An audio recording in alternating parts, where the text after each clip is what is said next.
ध्याये नित्यं महेशं रजतगिरिनिभं चारुचन्द्रावतंसं रत्नाकल्पोज्ज्वलांगं परशुमृगमराभीतिहस्तं प्रसन्नं पद्मासीनं स्मन्तात् स्तुतमं गणैर्व्याघ्रकृत्रिं वसानं विश्वाद्यं विश्वबीजं निखिलवैहरं पंचवक्त्रं त्रिनेत्रं। प्रणाम, मैं हूं महायोगी सत्येंद्रनाथ। आज मैं सावन में भगवान शिव का सबसे अनोखा रूप आपको बताने जा रहा हूं, उनके दर्शन करवाने जा रहा हूं। भगवान भोलेनाथ के एक ऐसे रूप के दर्शन जिसमें उनके एक नहीं बल्कि 5 मुख नजर आ रहे हैं। पुराणों में महादेव के इस दिव्य रूप को अत्यंत शुभ रूप कहा गया है। आज मैं आपको बताऊंगा भगवान भोलेनाथ ने ऐसा दिव्य रूप क्यों धारण किया, किसके लिए भगवान शिव बन गए पंचवक्त्र पंचानन। लेकिन सबसे पहले देखिए ये रिपोर्ट।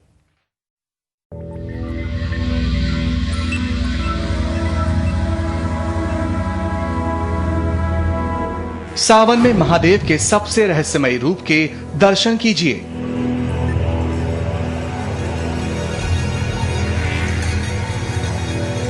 तीन 300 साल पुरानी शिव की सबसे रहस्यमयी मूर्ति, भोलेनाथ की ऐसी प्रतिमा जिसमें उनके 5 सिर हैं।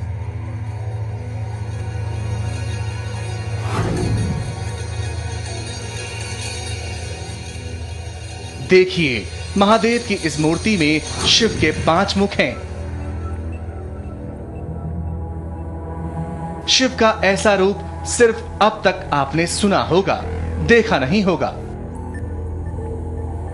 माना जाता है कि भोलेनाथ की यह पंचमुखी मूर्ति भक्तों के जीवन से दुख और दरिद्रता दूर कर देती है। पंचानन महादेव के नाम से प्रसिद्ध भोलेनाथ के इस रहस्यमय रूप में 5 मुख नजर आ रहे हैं। भगवान शिव के 2 मुख एकदम सामने हैं। जो सबसे ऊपर वाला मुंह है उसे ब्रह्म मुख कहा जाता है। भोलेनाथ के 2 चेहरे दाईं और बाईं तरफ दिख रहे हैं और भोलेनाथ का एक मुख बाजू के पास है। शिव के इस अनोखे रूप के दर्शन के लिए यहां हमेशा भक्तों की भीड़ लगी रहती है।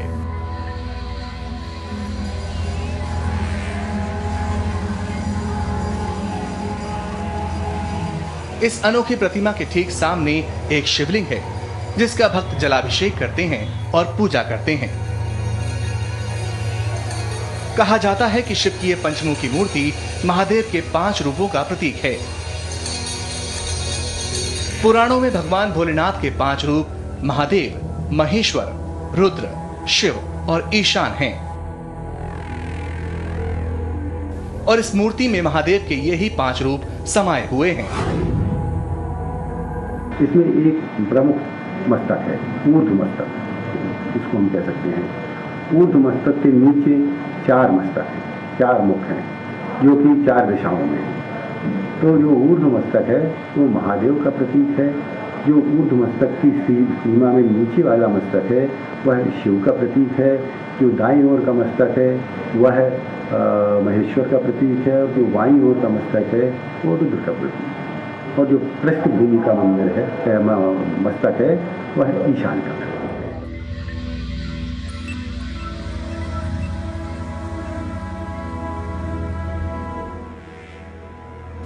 यह भी माना जाता है कि भोलेनाथ की यह मूर्ति पंचतत्वों से मिलकर बनी है। लेकिन सबसे बड़ा सवाल, भोलेनाथ ने क्यों रखा ऐसा रूप? क्यों महादेव कहलाए पंचानन महादेव? क्या इसमें भी शिव की कोई लीला है? क्या है महादेव की महिमा? Rakesh Shrivas, India TV, Jabalpur. कहा जाता है पंचानन महादेव का यह मंदिर करीब 300 साल पुराना है। इस मंदिर में भगवान भोलेनाथ की पंचमुखी मूर्ति के साथ साथ श्री यंत्र और दिव्य सूर्य यंत्र भी है। इसीलिए कहा जाता है कि इस मंदिर में आराधना करने वाले की हर मनोकामना अवश्य पूर्ण होती है।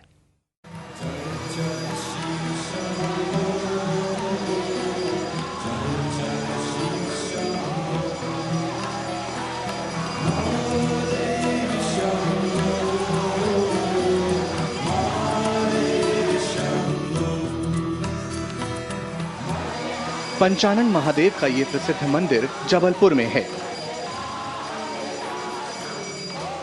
कहा जाता है कि इस मंदिर में स्थापित शिव की पंचमुखी प्रतिमा करीब 300 साल पुरानी है।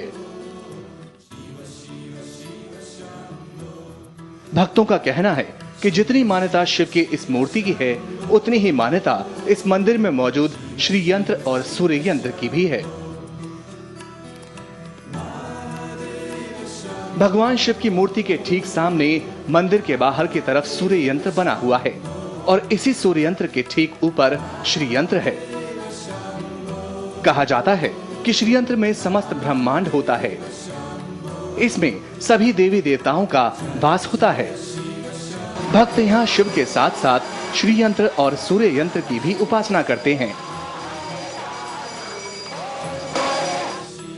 माना जाता है कि भगवान भोलेनाथ ने पंचमुखी रूप भगवान राम के लिए लिया था, जब श्री राम के विवाह में महादेव पहुंचे थे।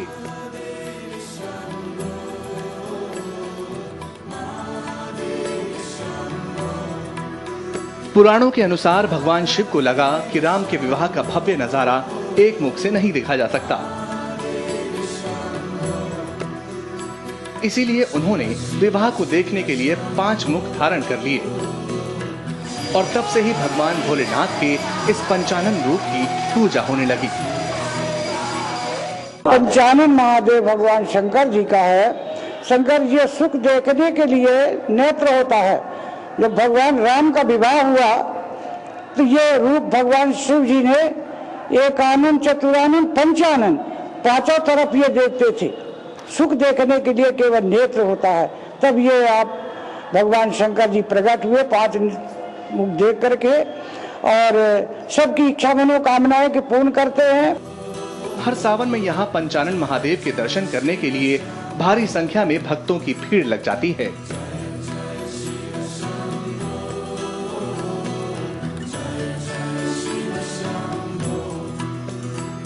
कहा जाता है यहाँ शिव की आराधना और 21 दिनों तक बेलपत्र चढ़ाने से मनोकामना पूरी हो जाती है। ये मान्यता है कि पंचानन महादेव के दर्शन से भक्त के जीवन में सुख, वैभव, आरोग्य और धन हमेशा बरकरार रहता है। बेलपत्री 21 दिन चढ़ाता है और अपने नाम को इच्छा पूर्ण करने के लिए नारियल रखता है, उसकी मनोकामना इच्छा पूर्ण होती है। इस मंदिर में भजन कीर्तन की गूंज हमेशा सुनाई देती है। दूर दूर से अपने प्रिय भगवान के दर्शन के लिए आए भक्त मंदिर में भजन कीर्तन करते रहते हैं। Rakesh Shrivas, India TV, Jabalpur.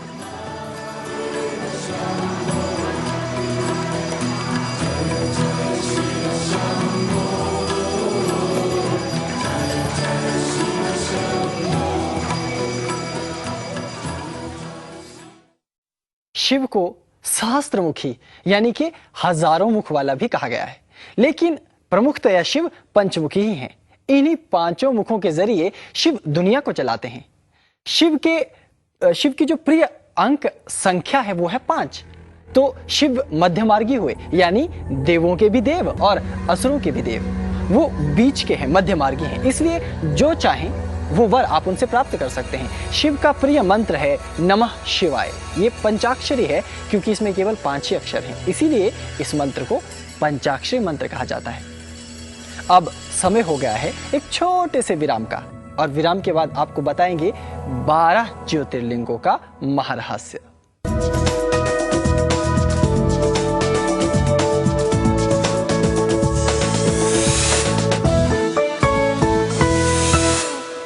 आपने देखी शिव की पंचमुखी मूर्ति। सावन का महीना चल रहा है और इस महीने शिव की पूजा का विशेष महत्व है, इसलिए अब आपको शिव के 12 ज्योतिर्लिंग अर्थात 12 ज्योतिर्लिंगों के दर्शन करवाता हूं। साथ ही ये भी जानिए कि इनके दर्शन से आपको क्या क्या फल मिलेगा।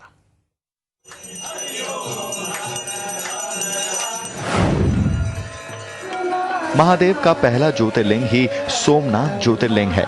दूध, जल, बेलपत्र से भक्त इस ज्योतिर्लिंग की पूजा कर रहे हैं, क्योंकि यहाँ पर पूजा करने से मिलेगा धन दौलत का वरदान। सोमनाथ ज्योतिर्लिंग के सामने अगर ओम सोमनाथ नमः मंत्र का जाप किया जाए तो महादेव जल्द ही प्रसन्न होते हैं और धन दौलत का वरदान देते हैं। महादेव का दूसरा ज्योतिर्लिंग है मल्लिकार्जुन ज्योतिर्लिंग। अगर आप ऊंचाइयों को छूने की चाह रखते हैं, आप नई नौकरी पाना चाहते हैं, महादेव के इस ज्योतिर्लिंग में ओम मल्लिकार्जुन्य नमः मंत्र का जाप करके आप अपने सपनों को पूरा कर सकते हैं। महादेव का तीसरा ज्योतिर्लिंग है महाकाल ज्योतिर्लिंग। महाकाल ज्योतिर्लिंग की पूजा से मिलता है शीघ्र विवाह का वरदान। जिन लोगों के विवाह में देरी हो रही है, उनके लिए यह स्थान किसी सौगात से कम नहीं साबित होता।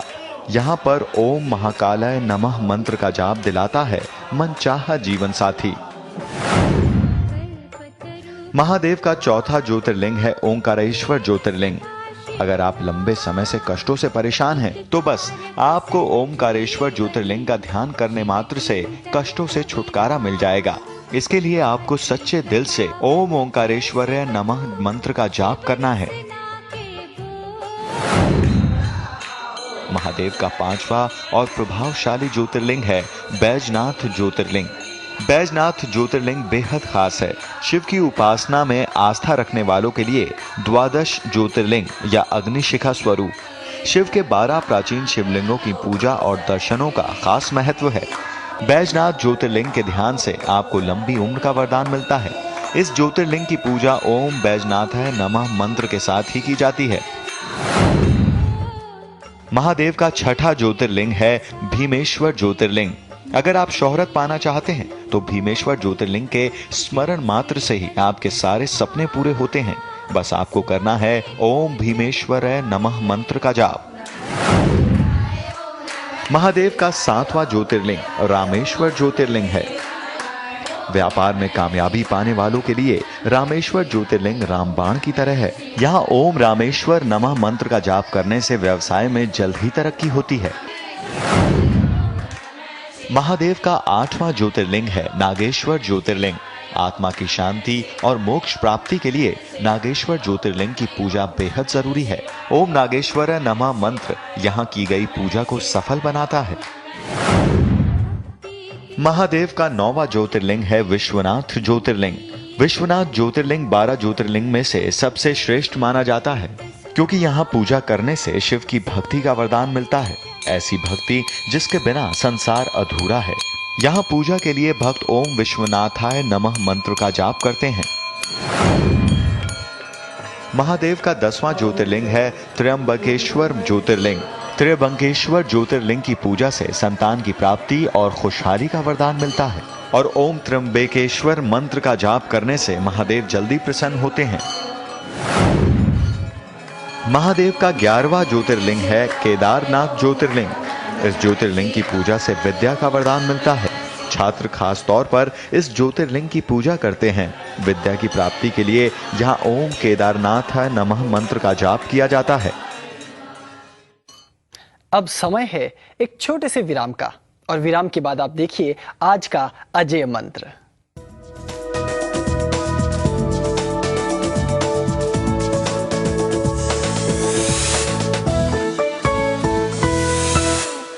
नमो हरि बंधु। बात करते हैं आज के अजय मंत्र की।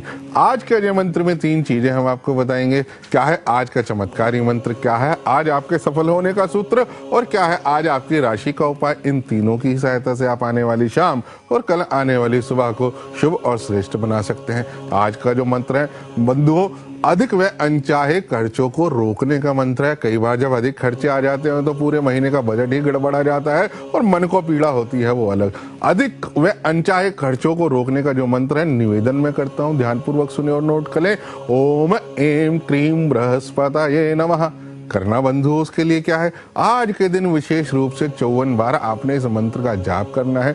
मंत्र का जाप करते समय केले का पत्ता आपने अपने सामने रखना है। जैसे जैसे मंत्र बढ़े, साबुत चने को केसर के पानी में भिगोकर केले के पत्ते पर आप रखते जाए। अगले दिन उसी पत्ते को पीले धागे में आप बांधकर घर की पश्चिम दिशा में आप लटका दें। ऐसा आप करके देखिए, आपके अनचाहे और अधिक खर्चों पर रोक लगेगी। बात करते हैं क्या है आज आपके सफल होने का सूत्र। घर में जितने भी सदस्य हैं उससे दुगनी संख्या में रोटी बनाकर पशुओं को आप डाल दें, आपसी सामंजस्य बने रहेगा, मन भी प्रसन्न रहेगा और बिगड़ते हुए कार्य बनने लगेंगे। बात करते हैं क्या है आज आपकी राशि का उपाय। शुरुआत करते हैं मित्रों मेष राशि से। मेष राशि वाले जातक लाल चंदन का टीका आपने अवश्य लगाना है। वृषभ राशि नीले धागे में 3 गांठें बांधकर पैर में आप बांधें। मिथुन राशि भोजपत्र पर रोली से श्री लिखकर अपने पर्स में रखें। कर्क राशि एक सफेद कागज पर काजल से एक त्रिभुज बनाए, सायंकाल उसको प्रवाहित कर दे। सिंह राशि पीले कपड़े में हल्दी की गांठ बांधकर आपने दाहिने बाजू पर बांधनी है। कन्या राशि काले तिल चलते बहते पानी में आपने प्रवाहित करना है। तुला राशि दुर्गा मंदिर में गुलाब के फूल की माला आपने चढ़ानी है। वृश्चिक राशि मिश्री और सौंफ खाकर ही आज आपने घर से निकलना है। धनु राशि आज के दिन कोई भी कोरा कपड़ा आप पहनेंगे तो अच्छा रहेगा। मकर राशि लाल कपड़े में 21 लौंग अपने पास आपने रखनी है। कुंभ राशि कोई भी रुद्राक्ष पानी में डालकर प्रणाम उसे करें। मीन राशि आज सिंदूर में घी मिलाकर उसका तिलक आपने लगाना है। बताए गए उपाय मित्रों आप करके देखें, अच्छे और शुभ परिणामों की प्राप्ति होगी। तो बंधुओं यही है आज का अजय मंत्र। आप अजय मंत्र इंडिया टीवी की वेबसाइट पर भी देख सकते हैं। अजय मंत्र को देखने के लिए लॉग ऑन करें www.indiatv news.com पर।